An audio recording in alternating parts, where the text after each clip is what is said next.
Hello and welcome to AXSChat. I'm delighted that we're joined today by one of our good friends, Diane Lightfoot, CEO of Business Disability Forum. Deborah's having a few problems with her Wi-Fi today, so if she does pop up, great, but that would explain her absence right now. So, Diane, it's great to have you with us. Always loved the work of the BDF, and I was particularly honored to be on a panel recently where you were talking about mental health and the impact of COVID and technology and the pandemic. And I thought, actually, this is a conversation we need to have with a wider audience. So can you explain a little bit about what the discussions were and what prompted you to start that conversation? Sure. Well, firstly, hello, and thank you very much for having me back. I think last time I was on AXSChat, it must have been the summer of 2018, because I remember it was absolutely boiling. It was with that huge heat wave. So lovely to be back. And yes, the conference that we were delighted to have you at, Neil, was on the 30th of March, and we called it Time to Reset. And it was about mental health and technology. And it came about really from two angles. And the first really was thinking about the pandemic and it being a digital pandemic and the reliance on tech workers in actually transforming the way that we worked 2 years ago, literally overnight. And it was a couple of months ago, maybe back in January, when we were starting to plan this event, that I learned of the really awful, horrifying news that so many more tech workers had taken their own lives during the pandemic, presumably, though we won't know for sure, as a result of the enormous pressure that they were under. And I was reflecting then, as I said at the event, that technology is one of those things that we totally rely on. And the 99% of the time when it works smoothly and beautifully, we don't even notice, let alone say thank you to the people that make it happen.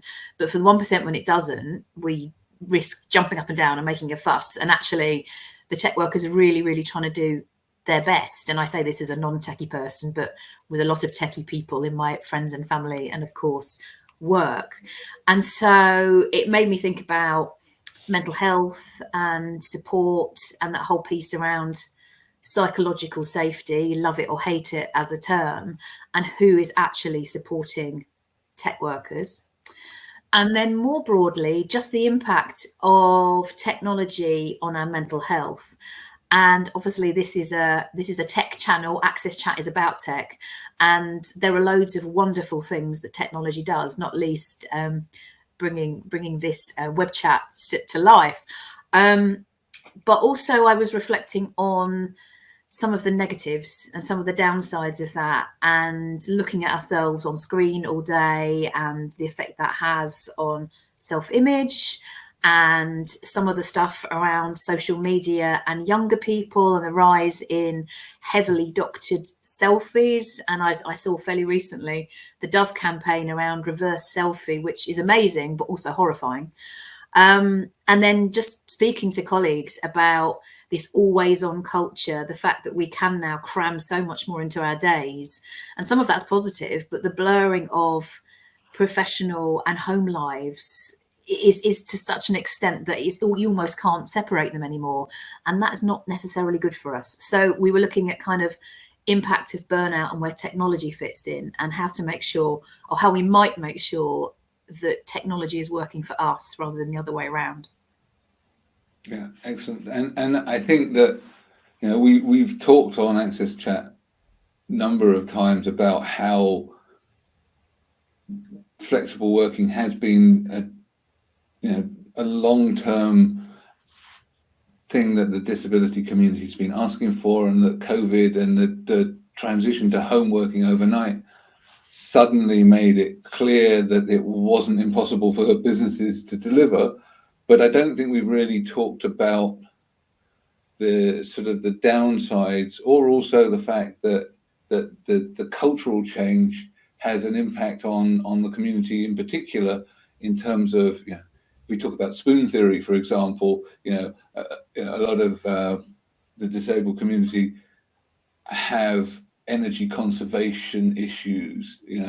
Myself included, we do talk about having a limited number of spoons or a limited amount of energy to do all the stuff we need to do, and the expectation that you're going to be always on, I think, again, has profound implications for the long-term health and even the short-term mental health of the disability community as well. So I think there's an awful lot to sort of unpack in the culture there. Yes, we want flexibility, but if that flexibility just means you can be at home working all of your waking hours when you're struggling with your energy levels anyway, are we really winning? And it's not effective either. I mean, I love the spoons theory, and kind of related to that, I remember reading some years ago that apparently we make some crazy number of decisions a day. The number 75,000 springs to mind, but it might not be that, but it's this huge number. And it was basically making the point that we have finite capacity to make decisions. So that thing when you, in the old days, get home from work and you can't decide what to have for dinner, that's a real thing, is you've run out of the ability to make decisions. And if you are still working at the time when you've run out of the ability to make decisions, surely you're not going to be working productively or well or making good decisions. So it's not like it's good for the business either. But I think we're all caught in this cycle of guilt, really, and not productivity and not even presenteeism, but feeling that we have to do with that little bit more and that little bit more. And of course, it becomes a self-perpetuating thing that bleeds into everything we do and is very infectious.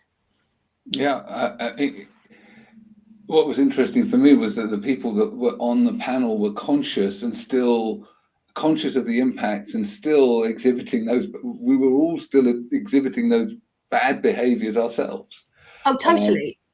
So I went into the office. I'm going to the office occasionally, mainly because I like it and I like seeing the few people that are there. But also I find the days I go in are more relaxing because I've planned them that way, because they can't be. It's hectic. And we spent the afternoon, the 3 hours, doing that conference, recording it, talking about exactly this. We finished at 5 and I was knackered, and about 5:15 I came out of my office and I said to the people who were there, only 2, I said, I'm going to go home now because I'm really knackered. And it was 5:15 and they said, you don't have to explain why you're leaving at 5:15. And I thought, and I'm saying this after we've just spent 3 hours having that discussion. It's crazy. I know, my working day, goes from before sun up to well after sundown, and yes, there's some flex, and sometimes you can go out in the middle of the day and you can deliver stuff asynchronously, but the expectation is that you're always connected, and I do think that has to stop, and there has to be some kind of leadership on this. I think you're seeing it in France with the right to disconnect, where workers are allowed, effectively can just go no, but that permission to disconnect is after 5. Yes. You need to disconnect is during the working day after spending, I don't know, 7 hours in meetings. That's when you need to disconnect. You need time to think, time to stop, time to read. Yes. And on top of that, I've seen many organizations that acknowledge that kind of a pandemic of timings, of pandemic of meetings is taking place. And then we have a mental health app that is going to assist you. I don't think that is going to help. After that, you are going to talk with the bot. So I don't think that is going to, that is not going to end well.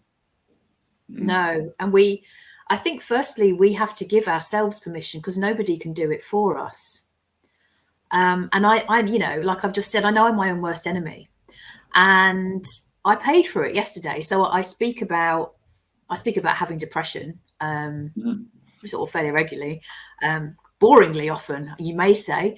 And yesterday, actually, some of the content of Wednesday, it was very, very powerful, and particularly the last part, we heard about this amazing suicide prevention tool that a woman called Alice Hendy has developed. It's called Ripple, and it's a disruptor. And it basically, if people have got this downloaded into their browser and they are searching for ways to end their own life or self-harm, it disrupts that with positive messages. But so the content was really, really, really intense. And even the content that was talking about the more work-life balance stuff, it's really quite profound stuff. And yesterday I was really struggling. And yet I felt guilty about taking any time to do that. And the only person that can give me that permission to take some time out is me, particularly at home, because no one else is there to see it. So I think we have to be brave and do it, and then tell people that we've done it and that we need to do it and make it okay. Otherwise we just get faster and faster and faster, all trying to show up with our game faces and feeling like a little husk inside. Yeah, I think that I look at a lot of things, and that acceleration, and that acceleration of expectations, the communication acceleration, is almost like you're expecting an answer before you sent it. Now we can't get much faster, and yet you've got fragmentation as well. You know, people are frazzled. You know, and neurodivergent people are extra frazzled, if you like, but everybody's frazzled. So I'm not going to claim a special flag, but I do think that ability to step away is missing. Where at the moment, you know, the culture that we've all contributed to creating is difficult to break out of that cycle. But it's not delivering good quality. No. You know, I think that you know, as you say, we're taking bad decisions and short-term decisions and decisions whilst tired and isolated and emotional. You know, emotion's not a bad thing for decision making, but essentially, all of the decisions we're taking at the moment are all decisions taken under like a sort of at least minimum low-grade stress, and probably quite a bit higher. Yeah. And so what impact does that have on the things that we deliver, the products that we make, the policies and decisions that you know, can affect our lives and the people's lives that we serve and that our organizations serve? And would it not be better to actually step back and cogitate? And Antonio's right, you know, actually you need to take time during the day, because I quite often, people laugh at me, I'd have my lunch at 11 or 11:30.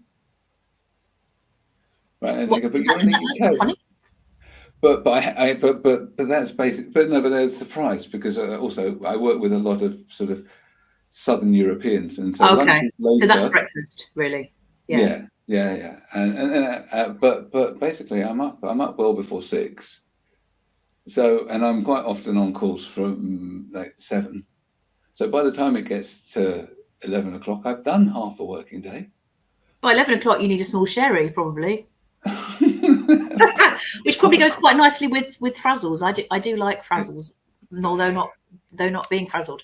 Yeah, and I think what Antonio was saying about the app, and obviously that's something, yet another thing you have to do and tune into, and yet another bit of kit after you've done everything else you have to do in a day. And where some of this came from was I was at a round table. They're all round tables, aren't they? When they're actually a load of square boxes on a screen at the moment, with one of our partners, and it was around mental health. And it was around mentally healthy workplaces and how you can have supportive conversations and how you can encourage employees to share how they're feeling, and all really really good stuff, and not just well-meaning, but with a genuine desire to make things better. And it was as the conversation was going on, I was thinking, yeah, but if you have a supportive line manager, that's great. And it definitely makes things better. But if your job is fundamentally too busy, too full, too much, it's still too busy, too full, too much, even if someone is nice to you about it. That doesn't actually solve the problem. It might make you feel a bit better than having someone shout at you, but it's still too much. And that's when I was then thinking about all of us collectively as a society needing to be mindful and needing to slow down. Because if we all have expectations, like you say, that an email is going to be answered almost before we've sent it, or that a product's going to be delivered same day, or whatever it is, then we will never, ever break that cycle. And we've all got to be mindful about it. And I know that sounds a bit ambitious and possibly sort of hippie-ish, but we have managed global movements before. I mean, you know, there were days not that long gone by when no one took their own bags to the supermarket. And now you almost sort of get publicly vilified if you don't you? Yeah. But it's a total change. And I think, as you say, that thing about getting faster and faster and faster and faster, it doesn't necessarily mean better, but unless we make a conscious effort to slow it down, it will just keep getting faster. Yeah. So I one of the things I've been watching is some of the companies switching to 4-day weeks. Now, I mean, it doesn't deal with the speed of tech, but at least you've got some decompression time. I suppose so, as long as you're not expected to do the same amount of work in 4 days as you would in 5. Oh, well, so there are 2 different ways of approaching this. One is compressed working week, which is essentially where you do, but you get more clear delineation between your personal time and your work time. So it's like you were talking about, sort of going to the office and shutting the door on it, kind of thing. And the other is actually, yes, just expecting people to only work 4 days and taking the shorter time, but recognizing that because people are more rested, they're able to be more creative, be more productive. They've got, they're in a more fit state to be able to produce good quality work and good, make good decisions. It's a nice idea. I think for that you need to put a KPI on the number of meetings that you are allowed to have per week. You need to limit the number of hours that you are able to be on meetings on a weekly basis. And people might say, oh, you're going to work slower. Maybe you're not going to work slower, but you need to deploy that somehow within organizations for everyone to comply with that. Because I think where we are going, even if we have a 4-day work week, you are going to have 4 days of meetings. So I don't think one thing is not going to help the other. Is not going to help the other either. So yeah, I hear you, says the man that has 60 meetings a week. I know. Right, and I'm aware, right, that I then spend my evenings and my early mornings trying to do the stuff that I've agreed to in those meetings, and trying to eke out that brain space, right? Because when you're in the meetings, all you're doing is making snap decisions or sending distracted messages to people, whilst pretending to concentrate or having one ear, and yet there doesn't seem to be a very well adopted or good way of managing stuff outside of meetings. Now, a few organizations have done it, but they tend to be smaller ones.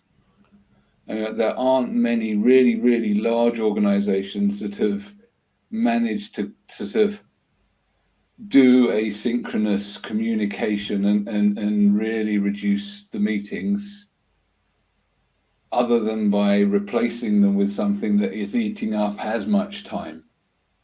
Because I think we in Atos have tried various things over the years. Like in 2011, we were the zero email company.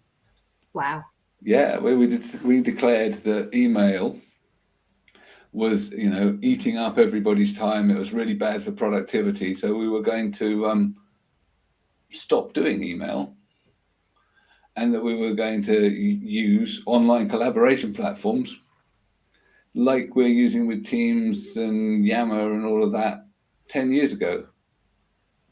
The trouble is now we've got, what's happened is we've got email, we've got WhatsApp, we've got Teams, we've got Yammer, so it's just, rather than solving the problem, we just added But to that. Bill, as you know, all the mainstream collaboration tools that we have today are basically replacing a kind of email on steroids. Yes.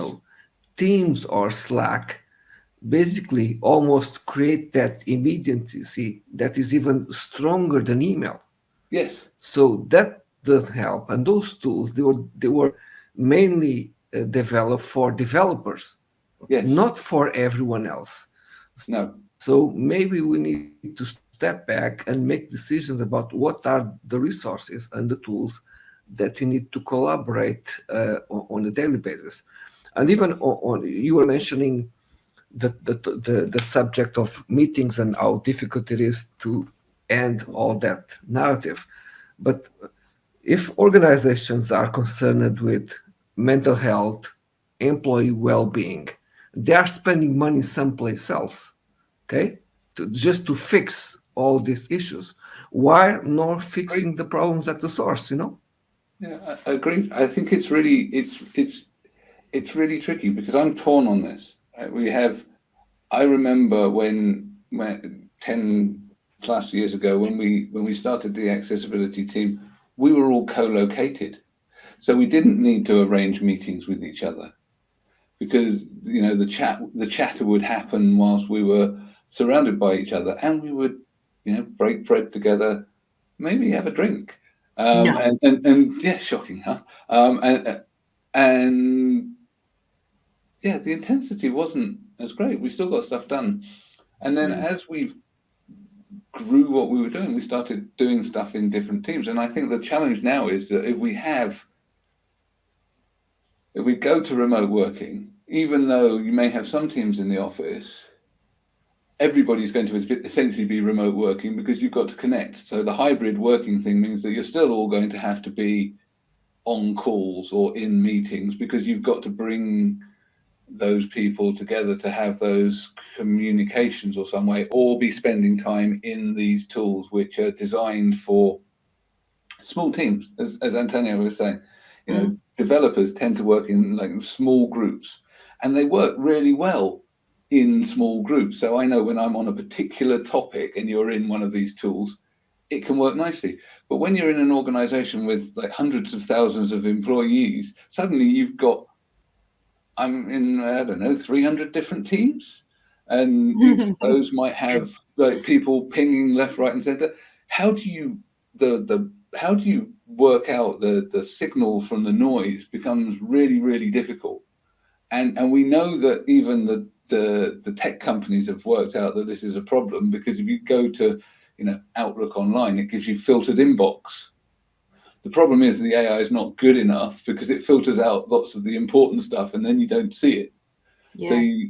So I think there's a mixture of humans taking back control, and that's really difficult because the notification culture, what you were referring to as the pingdemic, really does, we're hardwired to respond to this stuff and respond to the dopamine hits.